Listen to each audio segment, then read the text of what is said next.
Hollywood silver screen presenting prisoners of Ghostland. इस कहानी की शुरुआत में हमें एक बैंक को दिखाया जाता है जहां पर हीरो नाम का आदमी अपने साथी साइको के साथ बैंक में रॉबरी कर रहा होता है। वो कैशियर को कहता है कि सारे पैसे मुझे दे दो। वहीं हमें एक टाउन को दिखाया जाता है जिसका नाम समुराई टाउन है और इस टाउन को रूल गवर्नर करता है।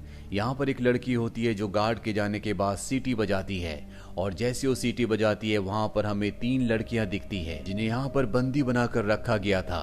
इसमें से एक का नाम बर्निस होता है और ये तीनों के तीनों यहाँ से आजाद होकर भाग जाते हैं। कुछ देर बाद बर्निस कार में ही सो जाती है, पर अगली सुबह जब उसकी आंख खुलती है तो पूरी तरह से हैरान होती है क्योंकि वो कार में नहीं होती बल्कि एक बहुत ही अजीब जगह पर होती है जहां पर लोग बहुत ही कमजोर होते हैं। दरअसल ये एक ऐसी जगह है जिसे पूरी तरह से क्वारंटीन किया गया है। यहाँ से कभी कोई बाहर नहीं निकल सकता। वो गवर्नर की कैद से छूटकर अब एक दूसरी कैद में फंस चुकी है। वो यहाँ पर बहुत चीखती है, चिल्लाती है, लेकिन उसकी चीख पुकार सुनने वाला यहाँ पर कोई भी नहीं है। वहीं समुराई टाउन में हमें गवर्नर को दिखाया जाता है जिसके पास हीरो को लाया जाता है। हीरो वही आदमी है जो इस कहानी की शुरुआत में बैंक को लूट रहा था।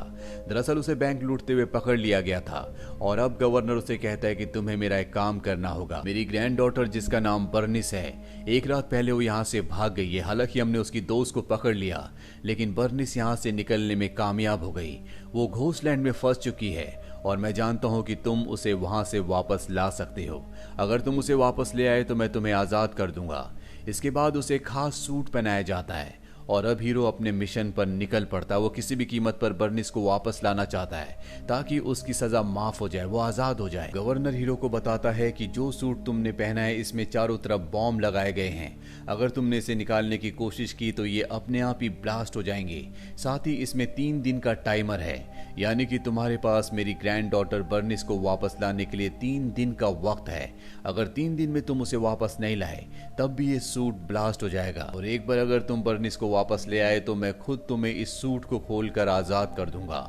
और अब हीरो गाड़ी में बैठकर उस तरफ निकल पड़ता है जिसे घोस्टलैंड कहा जाता है, जिसे पूरी तरह से क्वारंटीन किया गया है। और जब वो घोस्टलैंड के बॉर्डर पर पहुंचता है तो वहां पर सच में घोस्ट जैसी बड़ी बड़ी आकृतियां होती है जिन्हें देखकर उसकी कार का एक्सीडेंट हो जाता है और इसके बाद उसे बंदी बनाकर घोस्टलैंड के अंदर ले जाया जाता है। जब उसकी आंख खुलती है तो उसके साथ एक और लड़की होती है। वो उससे पूछता है क्या तुम बर्निस हो? वो कहती कि नहीं, मैं बर्निस नहीं बल्कि उसकी दोस्त हूँ। असल बर्निस की ये उन 2 दोस्तों में से एक होती है जो उस रात को उसके साथ भागी थी। अब यहाँ पर इन सब का लीडर भी आ जाता है। वो हीरो से कहता है कि जो एक बार यहाँ पर आता है यहाँ से वापस नहीं जा सकता। तुम यहाँ पर क्यों आए हो?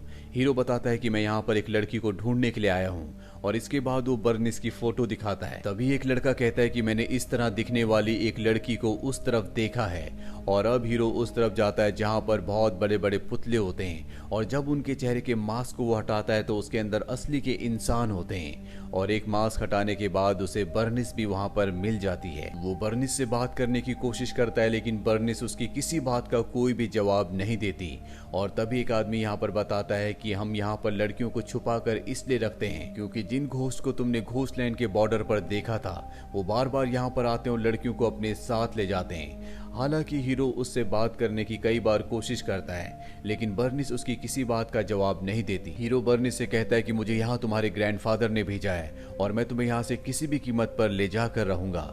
इस बात पर वहां का लीडर हंसता और कहता है कि यहाँ से कोई भी बाहर नहीं जा सकता। यहाँ बॉर्डर पर जो घोस्ट है वो कभी किसी को यहाँ से बाहर नहीं निकलने देंगे। हम सब यहाँ पर फंस चुके हैं। और हीरो बर्निस को गवर्नर के हवाले करके खुद अपनी आजादी पाना चाहता है क्योंकि कई साल पहले जब उसने बैंक लूटा था और वो पकड़ा गया था उसके बाद से वो कैद में ही था और अब वो बर्निस के मास्क को हटा देता है और कहता है कि मेरे डिवाइस में अपना नाम लो ताकि तुम्हारे ग्रैंडफादर को यानी कि गवर्नर को पता चल जाए कि मैं तुम तक पहुंच चुका हूं और मेरे सूट का जो बॉम्ब है वो डीएक्टिवेट हो जाए। लेकिन बर्निस अपने मुंह से एक भी शब्द नहीं निकालती जिस वजह से हीरो को गुस्सा आता है और अब उसके सूट का एक बॉम्ब एक्टिवेट हो जाता है और वो ब्लास्ट हो जाता है जिस वजह से वो जख्मी होकर वहीं पर अनकॉन्शियस हो जाता है। और जब वो अनकॉन्शियस होता है तो उसकी पास की मेमोरीज उसे याद आती है। उसे फ्लैशबैक में वो दिन दिखता है जब वो अपने दोस्त के साथ बैंक रॉबरी के लिए गया था और वहां पर पुलिस आ गई थी। पुलिस के और उनके बीच में फायरिंग के दौरान एक लेडी को गोली लग गई थी जिस वजह से उसकी मृत्यु हो गई थी। साथ ही उस लेडी की बेटी के पैर पर गोली लग चुकी थी जिस वजह से वो जख्मी हो जाती जाती है और वहां पर तब गवर्नर आता है जो उस लड़की को अपने साथ ले जाता है। और ये लड़की और कोई नहीं बल्कि बर्निस होती है।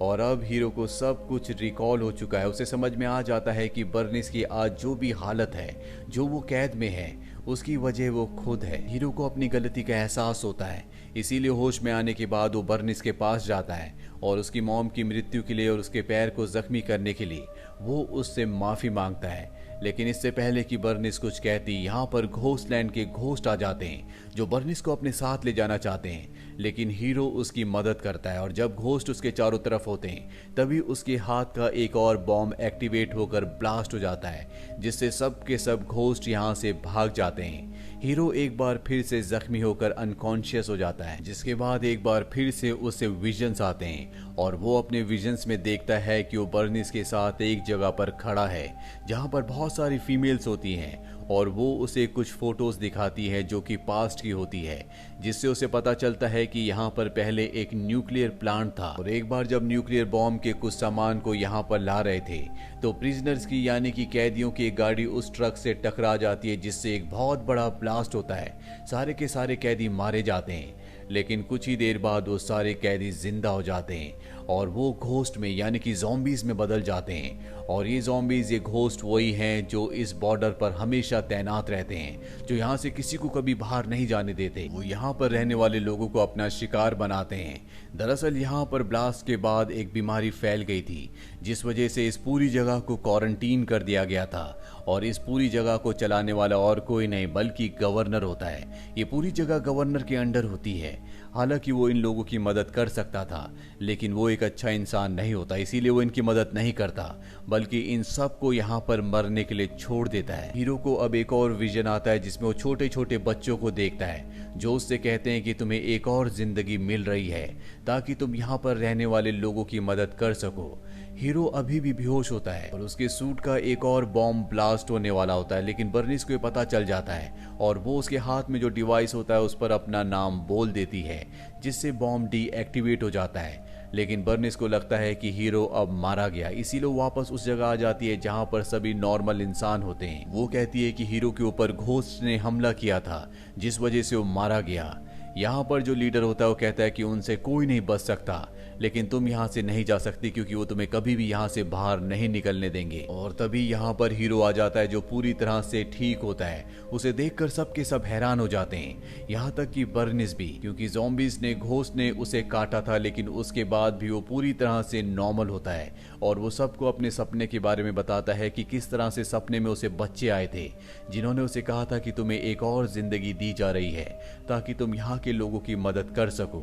और अब लीडर और उसके साथ यहाँ पर जितने भी नॉर्मल लोग रहते हैं वो हीरो की मदद करने के लिए तैयार हो जाते हैं। यहाँ पर बहुत सारे ऐसे लोग होते हैं जो हीरो और बर्निस के साथ यहाँ से निकलना चाहते हैं, इसीलिए अब ये तैयारी शुरू कर देते हैं। ये बर्निस को हेलमेट और आर्मर देते हैं ताकि वो उन घोस्ट से लड़ सके, अपनी रक्षा कर सके। और अगली सुबह वो उन आदमियों के साथ यहाँ से निकलने के लिए जब बॉर्डर तक पहुँचता है तो वहाँ पर बहुत सारे घोस्ट जो कि ज़ॉम्बीज हैं इनके सामने आ जाते हैं। और इनका जो लीडर होता है जिसका पूरा चेहरा जला हुआ होता है, जब वो हीरो के पास आता है तो हीरो उसे देख कर हैरान हो जाता है, क्योंकि आज से कई साल पहले हीरो जब बैंक लूट रहा था तो उसके साथ जो उसका दोस्त साइको था ये वही होता है। दरअसल प्रिजनर की गाड़ी में वो भी था, जिस वजह से वो भी अफेक्टेड हो गया और अब वो एक ज़ॉम्बी यानी कि एक घोस्ट बन चुका है। साइको हीरो से कहता है कि तुमने मेरी मदद नहीं की जिस वजह से मेरा ये हाल हुआ।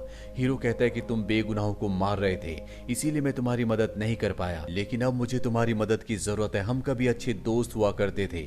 साइको उसके कान में कहता है कि मैं तुम सबको यहाँ से जाने दूंगा, लेकिन तुम्हें वादा करना होगा कि तुम गवर्नर को मार दोगे क्योंकि उसकी वजह से सब कुछ हुआ था। हीरो कहता है कि मैं वादा करता हूँ और इसके बाद हीरो यहाँ से सभी लोगों के साथ निकल जाता है। और अब हीरो बर्निस को गवर्नर के पास लेकर पहुंच जाता है।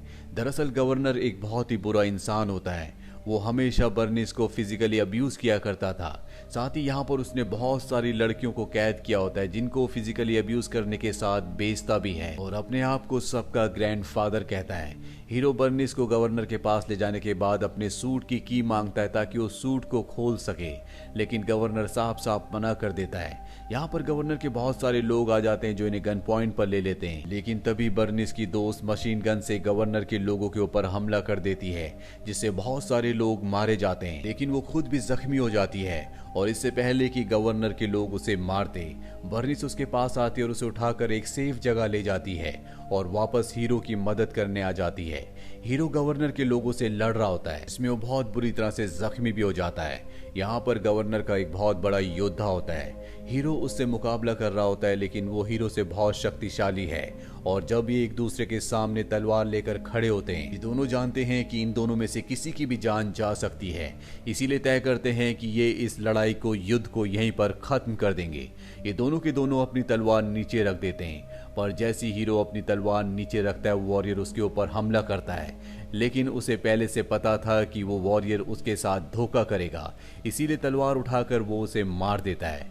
वहीं यहाँ पर जितनी भी लड़कियों को गवर्नर ने कैद किया था, वो सब के सब यहाँ से सामान लेकर भाग जाती है। वहीं गवर्नर को दिखाया जाता है जो बर्निस की दोस्त के पास पहुंच जाता है, जो कि जख्मी होती है। वो उसे मारने की कोशिश कर ही रहा होता है कि उसके गले में हीरो के सूट की जो चाबी होती है वो उसे खींच लेती है और अब बर्निस भी यहाँ पहुंच जाती है, जिसके हाथ में गन है। उसे याद आता है कि किस तरह से इस गवर्नर ने उसका फायदा उठाया था और उन सब बातों को याद करते हुए वो गवर्नर को मार देती है और इस तरह से गवर्नर का अंत हो जाता है। इसके बाद हीरो भी की से अपने सूट को डीएक्टिवेट कर देता है, जिसका मतलब ये है कि अब वो पूरी तरह से सुरक्षित है, क्योंकि 3 दिन पूरे होने वाले थे और उसका सूट ब्लास्ट होने वाला था। वहीं घोस्टलैंड में सबको पता चल जाता है कि गवर्नर का अंत हो चुका है, जिसका मतलब ये है कि सब के सब आजाद हो चुके हैं। ये उस पूरी जगह को तबाह करके उस जगह से निकल जाते हैं और इस तरह से गवर्नर के अंत के साथ ये सब के सब जिन्हें कई सालों पहले क्वारंटीन कर दिया गया था, इन सब को आजादी मिल जाती है और इसी के साथ प्रिजनर्स ऑफ द घोस्टलैंड की कहानी यहीं पर खत्म हो जाती है। उम्मीद करते हैं कि ये कहानी आपको पसंद आई होगी।